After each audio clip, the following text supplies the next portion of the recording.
Hello, and thank you for tuning in to the pod of Born to Be a Star.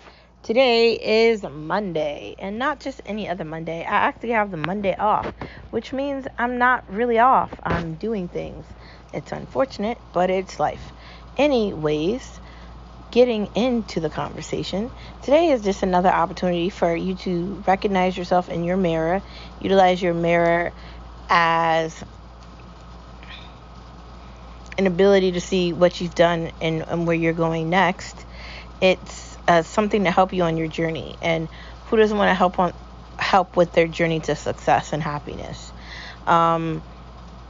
Your star power is something that exists within yourself that gives you strength, gives you bravery, and it gives you courage in times where you feel like you're alone and you don't have anything. But you're never alone. You're always, in the company of someone truly amazing. And that's something just extraordinary to know. The mirror is a reflection of who you're wanting to become. It's a reflection of you realizing and understanding what's next. And there's nothing wrong with that. So I dare you to love yourself unapologetically, and I dare you to give yourself the time you need, the space you need, and anything else you need. And don't worry about anything, because everything works out for a reason. Moving on to the next part of our conversation. Let's get into the best part of our conversation by talking about no media allowed, no media allowed, no media allowed, because they lie to us anyway. I'm dying with allergies. Like I've been all summer. But can we talk about the fact that the DOJ is trying to act like they didn't allow Hillary Clinton to get away with everything she did? She bleached hard drives and denied what she did to get rid of the evidence. And there was still evidence that connected her to what the hell she did. Yet they're still maliciously going after Trump. What are they likely going to find? How are they going to condemn them? And is it idiotic to be trying to do this so close to a runoff? I don't know. I'm not going to be concerned, because I think we're going to win in places we need to win, and we only need to flip 5 seats. I'm talking about the Republicans, because there's no way in hell I'm on the side of the Democrats. And people can say whatever they want about me and have their own opinions and say she doesn't know what she's talking about, like all the morons do on Twitter. But let's be real about Twitter. Twitter is a nightmare. It's nothing serious. It's a joke, right? It is. And the joke's on you, because they don't know what they're doing at Twitter. And Elon Musk doesn't want to own the company. I'm pretty sure no one does. It's not worth the money, and there's nothing to it. You cannot have a social media platform and let one side do something and not let the other side do something. That's not American, and that's not freedom of speech, and that is one of our freedoms, and that is one of the things that we have available as Americans. And once you start doing that, the government utilizes social media enterprises to do their bidding for them. And none of them are being called out about it. Remember when Nancy Pelosi wanted to do insider trading in our fucking faces? I mean, she does it all the time with her bitch husband, but no one says anything. These people are willing to condemn Trump, saying that they're okay with what Biden did with a laptop, or fraudulently doing things with Russia and China, going against American principles, because what Trump did was far worse. Was what Trump did far worse? Do you not remember how Hillary Clinton reacted when Trump won? They created a delusion about Russia that was not real. They lied about it. And they act like it's okay. But it's not okay. And I'm just tired of hearing the rhetoric from these fucking morons over and over and over again.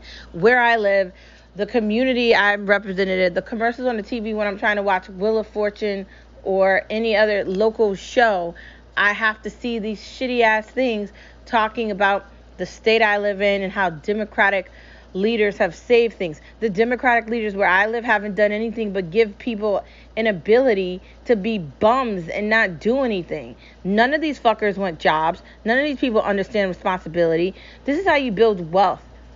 You save your money and you invest it in the market, and you're smart. You get a 401k, you get an IRA, and you get somebody an investment banker. And that's how you become rich very fast. It's just that.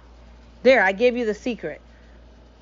Getting free handouts for the government isn't going to lead you anywhere, but into a fucking coma or a headache. I mean, you do understand they're giving you all this crap so they can do all the bullshit they're doing. And it's just insane how nobody wants to call them the fuck out. Hillary Clinton is responsible for the deaths of Americans. I have family members that are in the army. My best friend, my sister is in the army. And I don't like that. Okay, I'm sorry. I'm fucking sorry. But no, bitch. No. Like, no. I'm just saying. These people will do anything not to be held responsible, and they just don't fucking care. They're trying to win positions in states where they're lying about what the fuck they're doing, and they say they're going to do one thing and they're going to do another, and they're going to utilize the money for this. You see how Washington doesn't want these illegal people to come to where the fuck they live, but they want them to cross the border in Texas. And we're talking about hundreds of thousands of people on a daily basis. So I feel like it should be an open border in every democratic state. You people can't even figure out California. That's just a drug overdose nightmare. It's a fucking pit stop. It's like the first layer of hell bad. California is running out of money. They can't figure out the climate problems. They're investing all this shit in electric cars and everything, but they're not talking about the fact that they don't have a backup for that. They shut down all the businesses or all the buildings that would help with the infrastructure that they need for that. And why are they attempting to fix something that's going to supposedly take place in 100 years? And Greta, or whatever the fuck her name is, that 15-year-old moron from Sweden or whatever it is, you people are making all these stupid ass decisions based off a 15-year-old in another country. Are you fucking kidding me? You don't want to listen to anybody that's American, but you want to listen to her? That's great. There's real problems here. We're doomed. Doomed. And these people keep lying to you about getting a Prius and all the great things that are going to happen. Dude, if it rains, you can't drive your fucking car. And in California, it's 100 degrees, and they telling you to turn on your fucking AC so you're going to sweat to death in your house. Are you kidding me? Pass, dude. Like, if I'm given an option between California and Florida, I'm going to Florida. I live in the East Coast, and there's no way in hell I would ever move to California. And I've been saying that for a while. For a little bit of time, I was considering California, but I quickly gave that shit up. Just because, no.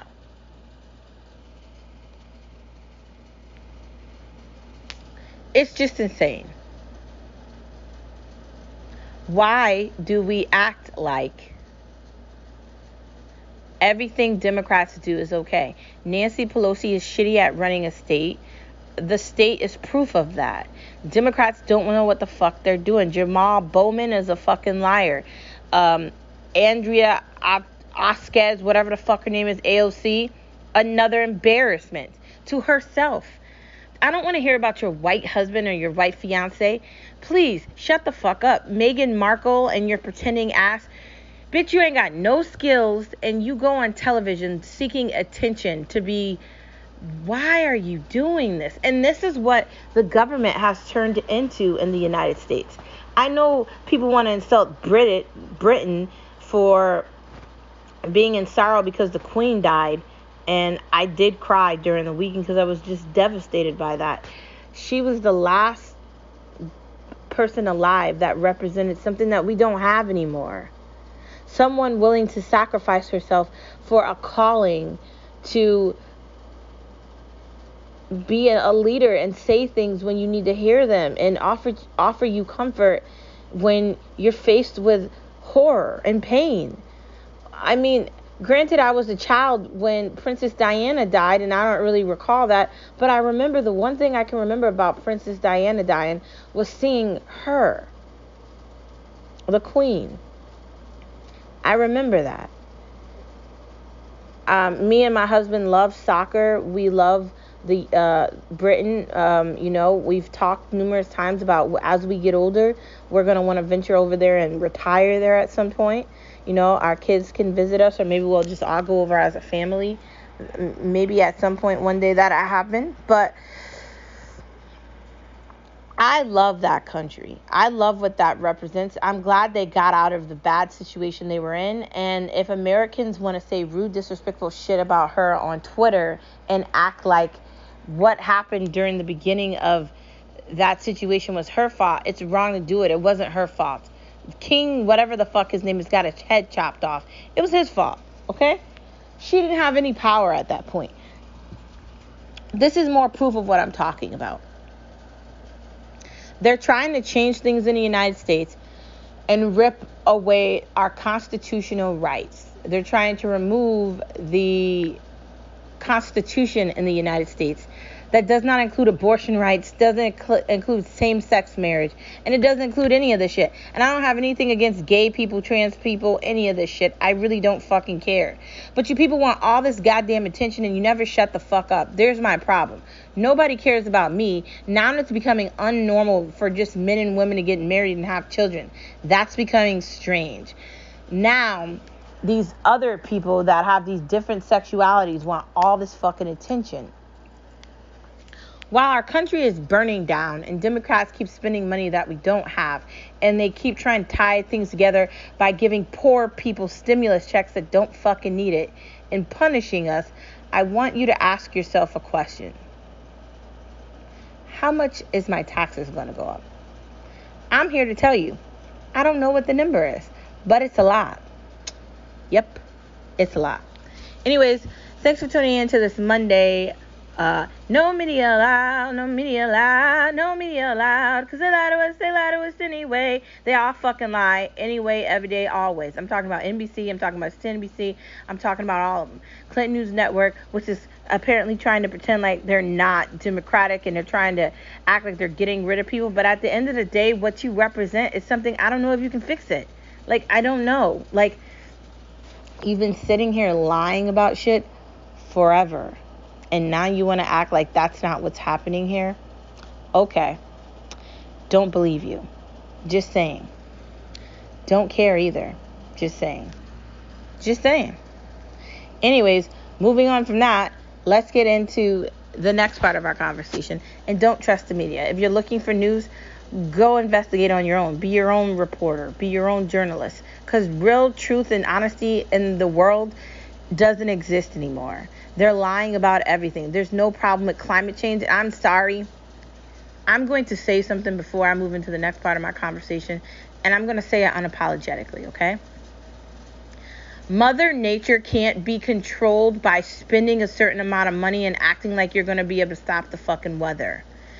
The problem that's existing with climate in the world, and not just the United States, is because stupid decisions were made along the way and no one took the time to say maybe this is a bad idea.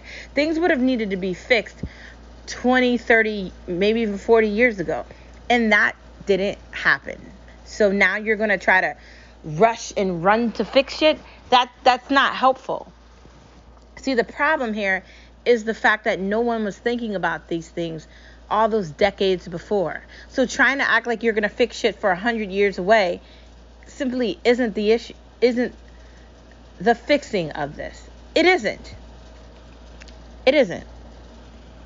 Next part of our conversation, before I get really irritated, because anytime I think about these fucking morons running the United States of America, or I hear other people who don't like them either, I want to talk to them, but in certain situations, I can't let it be known that I'm a Republican, and I hate them.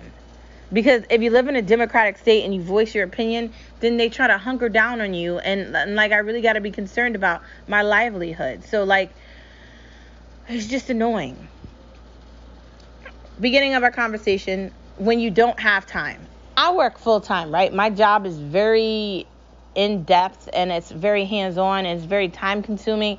And so if I'm at work all day, or I have to go to a training, or I'm doing something, I work in the financial space. So It's a very, very detailed career, and I love it. I love what I do. I love being part of the community. I love what I represent, and I love what I'm a part of. I even enjoy the company that I work for. But it's time consuming, and when I'm not at work, I try to make sure I plan shit out effectively so I can do things correctly. But literally, sometimes I don't have enough time to cook dinner. Sometimes I don't have enough time to watch a show. And sometimes my husband gets mad at me and he's like, we're never going to look at this. But like, he gets to work from home all day. I have to commute. Like, he gets to sit in the fucking chair in our office and just hang out. I have to get up, get dressed, look fancy. I have to drive in traffic, even though it's not that far away from where I live. And I have to deal with, school has started now, so now I have to deal with school buses and everything else that exists while I'm driving to work and driving home, depending on what time I get out. It can be easy or it can be hard, and I'm not complaining like I'm not doing it. But if you're busy and you don't have time, don't stress yourself out. Do what you can. Don't try to just do everything all at once. That's not going to help you. Fall colors. I feel like fall colors are like tans and nudes and oranges and burnt colors and browns and a bunch of, very fall-y tones, maybe even green. It's a lot. I feel like you have to decide which shade of fall you like the most. I'm kind of into like the shades of the leaves and the shade of the sky as the sky turns more of an orange tone. It's kind of entertaining. We'll see how the leaves start to fall and if it's crazy outside or not. Moving into the next part of our conversation.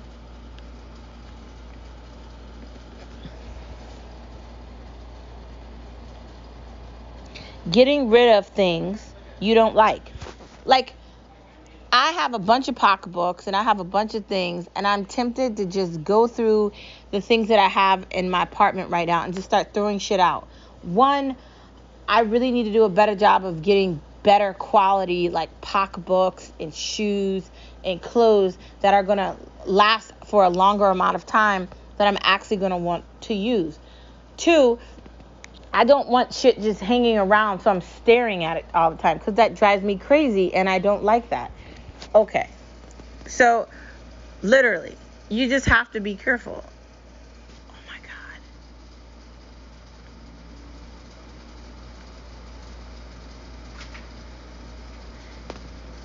That's the place I just ate at church. Is this Connecticut?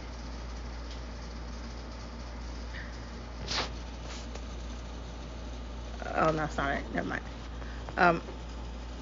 Anyways, you have to get rid of things. And I have to, like, really take time and pride in what I'm spending my money on now. And I used to just buy pocketbooks from Forever 21 and H&M and just kind of hope they last. But it's really shitty quality. Like, I can't buy pocketbooks from Target. Like, I can't wear shit like that. So what I'm going to have to do is just throw all this crap out. I'm going to have to just get a bag, maybe not even get a bag, just go throw it in the garbage and just get rid of it. Because I don't want cheap shit. I don't want things that are not lasting, and I don't want things that aren't good quality. I work in a business casual setting. I need good quality items, and I don't want to look like a bum, because that's not what I represent. And I work very hard in my career, and I want to look the part in the role that I'm playing. And having just shitty things everywhere is not helping me with that. So I have been working very hard to make sure I'm getting rid of things and I'm throwing stuff out that I don't need. I did start working in the living room too, getting rid of things. I got rid of that printer finally. Remember, I kept talking about that. I got rid of some books that I didn't need. I really have started to get rid of things that aren't a necessity. Necessity. I said necessity. Bye-bye printing. Yeah, it went in the garbage. Where it belonged. Because it didn't work. It was a jumble of junk. Well, maybe that's because I got it from Walmart. Another jumble of junk. God, we hate Walmart. Let's not even get into that conversation. Finding bravery instead of victimhood. I talk about politics on here all the time with No Media Allowed, and how I found myself, and I recently switched from, I don't know, I think I was unaffiliated, but before that I was undecided, and then before that I was whatever the other one is. But I finally stopped giving a fuck about what people thought, and I went Republican. Why? Because my thoughts don't match up with theirs, and the things that I think are important isn't what they think important. I think family is important. I think God is important, and I think stability is important. I don't think I'm going to find that with the Democratic Party. I'm not saying that they're purposely doing something to stop that, but obviously, trying to tell everybody not to believe in God, and then trying to criminalize people that do believe in God by making fun of them and talking about the fact that you believe in nothing and you're atheist isn't really helping you. Because how do you think all this shit is here? It didn't just grow. That's not time, man. And I don't want to sound like a psychopathic Jesus person, because I'm not. But I do believe in God. I believe there's only one God. I have been on my mission to find a church where I belong, and I found that. And I will not lie to myself. These people are criminals. They're pretending they're somebody they aren't. And being atheist is not the answer. I'm sorry. Acting like God doesn't exist because that makes you feel better doesn't mean he doesn't exist. And when he does decide to come back, whenever the fuck that is, you're going to have to answer to him. And I want to know everything that's going to happen to these people when that happens. So, instead of being a victim, you don't know how stressful it is for me. I'm gay. I'm black. I'm a woman. I have curly hair. I live here. I live there. Everything's so difficult and hard for me. I don't know how I'm going to do it. Instead of sounding like that, I have all these kids. Instead of, I can't afford to go to college. You can afford to go to college. I don't want to hear that you can't afford to go to college, especially when now basically college is free. I don't want to hear that. I don't want to hear what you can't afford to do. I don't want to hear what you can't do. That sounds like an excuse. Playing victimhood isn't going to get you anywhere, because I got to tell you, nobody cares. That's including me. Nobody cares about me and my problems, and I don't really give a shit about anybody in theirs. Sorry, outside of my immediate family, my husband and my immediate family, I don't care. No. I'm not giving you any sympathy. You do not deserve it. These people whining about free health care in America, I'm not paying any more money for your fucking health care, okay? There's already Obamacare here, and where I live, they have some shit called a Husky, and they just give people money for free and let them do all this bummy shit while I got to get up and go to work every day. And I work really hard, right?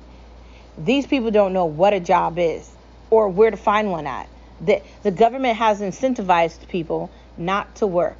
So be brave in the eye of the storm, and don't be the victim. Be the brave lion. That's what I'm saying. Next part of our conversation.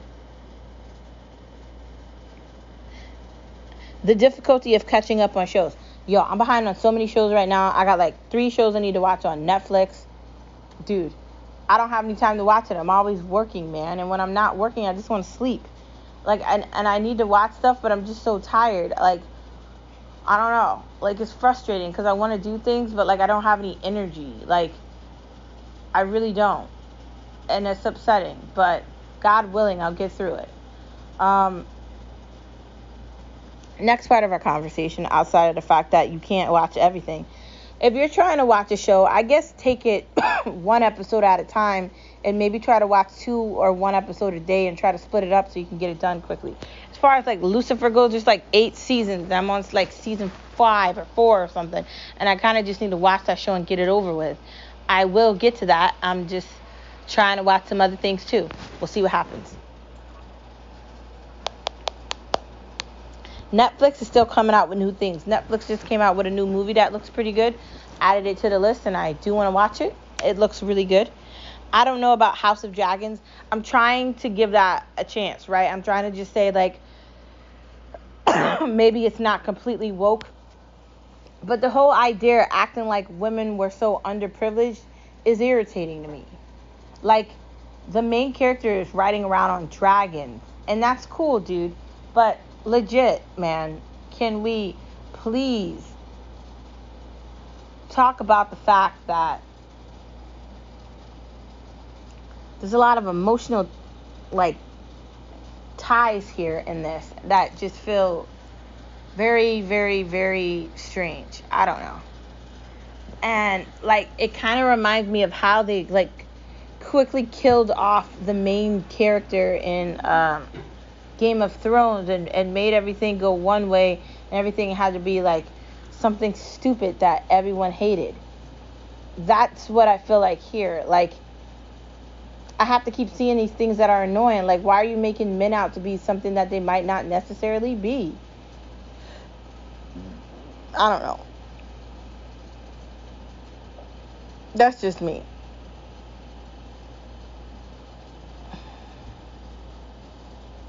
I'm just saying.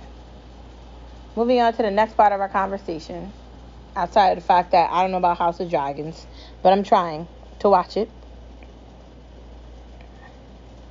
American Horror Story shorts. So far, there's been a couple of the American Horror Story shorts that have been better than others, and there's been some that are good and some that are not good. Yeah, I'm just going to say that. Some of them have made more sense than others, and I really like that series. Me and Skip have been watching it since it started. I kind of was, like, energetic and happy to see what happened with the actual series itself, not the shorts, but the actual series. But I guess we'll just have to wait and see, honestly. I'm assuming that's what we're doing. We're waiting and we're going to see at some point.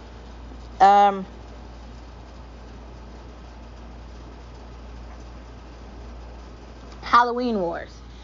If you know something and you've been listening to this podcast for a while, you know we love Halloween Wars.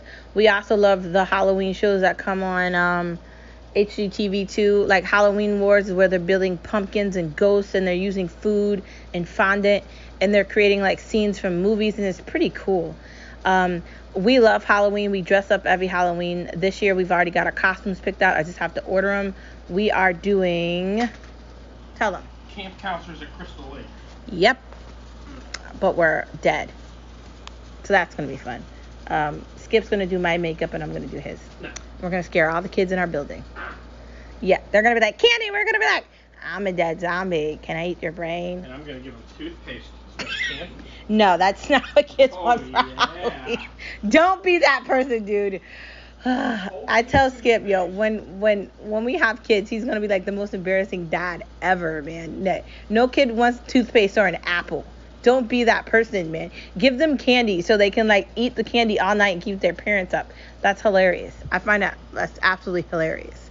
I think you guys would like Halloween Wars. It's really good. Moving on to food with Veekstar.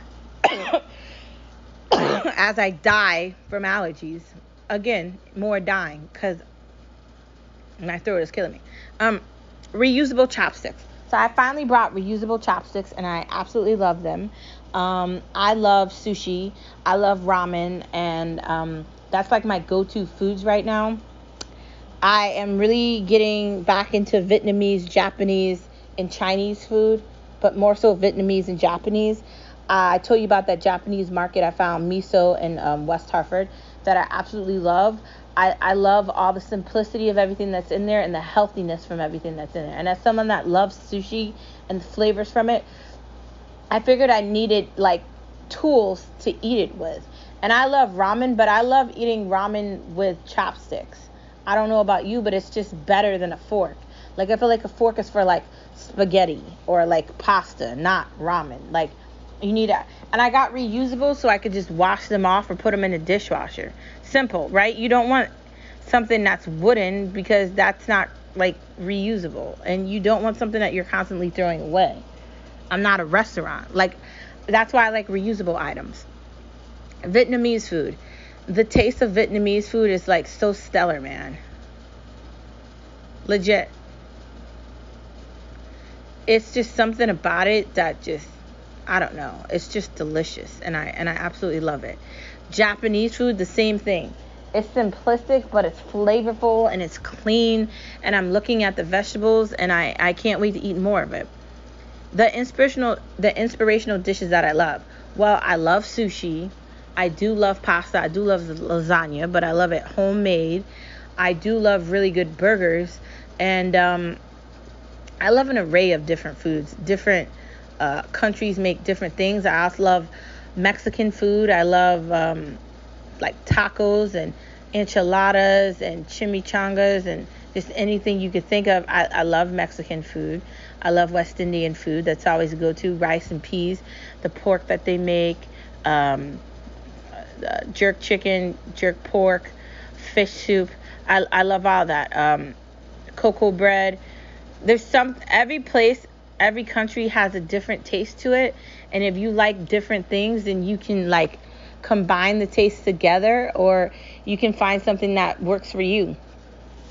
If I could go to an airport and go anywhere, I'd say I'd probably want to start in Japan, followed by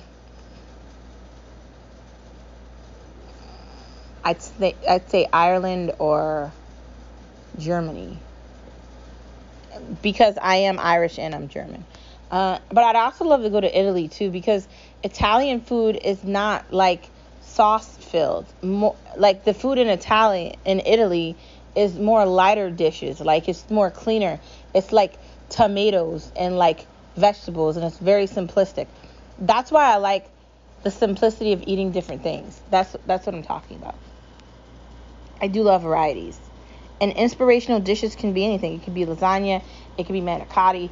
It could be spicy Thai chicken. It could be like ramen. It can be anything. Like you can like whatever kind of food you like and not feel bad about it. That's all I'm saying. Being a regular is important. You got to find a restaurant that you love to go to, that you want to tip the waitresses or waiters at. And you got to find a restaurant that you want to keep going. For me, it's Hall's Market and it's Park Lane Pizza. That's our go-to spot for everything. We don't like eat in there. For a while, we were eating at Arby's, but we stopped. Before that, we were checking out Applebee's, but we haven't been there in a while. We've just been extremely busy. So maybe once we get back to some sort of regularness, we'll get back to basics and we'll be going out a lot more. But and becoming a regular is really important. And getting to know the staff that works there, or the cooks and everything, makes it fun. And you know, they know what you like to drink, they know where you want to sit, they know what your favorite food is, they know what your favorite thing is. Like sometimes before I go to work in the morning, I go to Starbucks, or I go to one of the places that are nearby, and I'll get a coffee or a latte. And you know, you become more familiar with the people that work there, and then that makes your experience even better. And the workers that work at these positions, they need to be recognized too. They're doing an amazing job, because it's not a lot of people that are fighting to go to work right now. So all of those that are working in the fast food industry, or restaurants, or hotels, or the financial industry like I work in, thank you for all your hard work. And I'm so happy I get to be a regular at amazing places. And if anything, I'll hold you down. I'll keep coming. I'll keep buying. I'll keep shopping. I'll keep eating. Don't worry. One way or another, I'll be there. Next part of conversations. Are restaurants worth going to? I think it depends on the restaurant. Now, some restaurants are great and some restaurants are questionable. It depends on the type of food you're eating and what time you're going to eat it. If you're spending like $100 for a plate, what are you eating? Like, there's my question. Like, what is it? I want to know what it is, and I want to know what you're eating. And is it worth that amount of money? Could you have gone home and made that by yourself? With inflation and the fact that things keep going up and things are priced ridiculously right now, you have to be very cautious when you're going out to eat. And you have to think about what you're spending your money on. That's all I'm saying. Anyways, that is the end of the pod. Eat whatever you like. And if you like Vietnamese and Japanese and the same types of foods I like, and you love ramen too, and you love all the flavors that are in those things, like pho, eat on, man. And don't hesitate to fight for your country. If you believe in something, believe in yourself. Be brave. You are a star, and you can do anything you set your mind to. Within reason. within reason, okay? We've talked about that. But today is just another opportunity for you to reflect on yourself, look in the mirror, and know that yes, you can, and to never give up. Like John Cena said, and like I say, you are a star. And I will see you same place, same time tomorrow. Thank you for tuning in. I'm going to enjoy the rest of my day off work and probably watch something fun. Hopefully at this point I'll get to start watching some of those shows I told you about. I'll see you tomorrow on Born to Be a Star. And don't forget that you are a star wherever you are.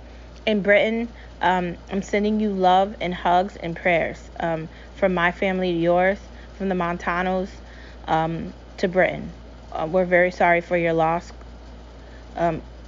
Queen Elizabeth was an amazing woman, and she wasn't just a woman, she was like part of your family. And I basically spent my entire adult life and basically my entire childhood with her as the queen, so it's a big loss for me too. She was a part of our family, and she was the reason why I loved Britain.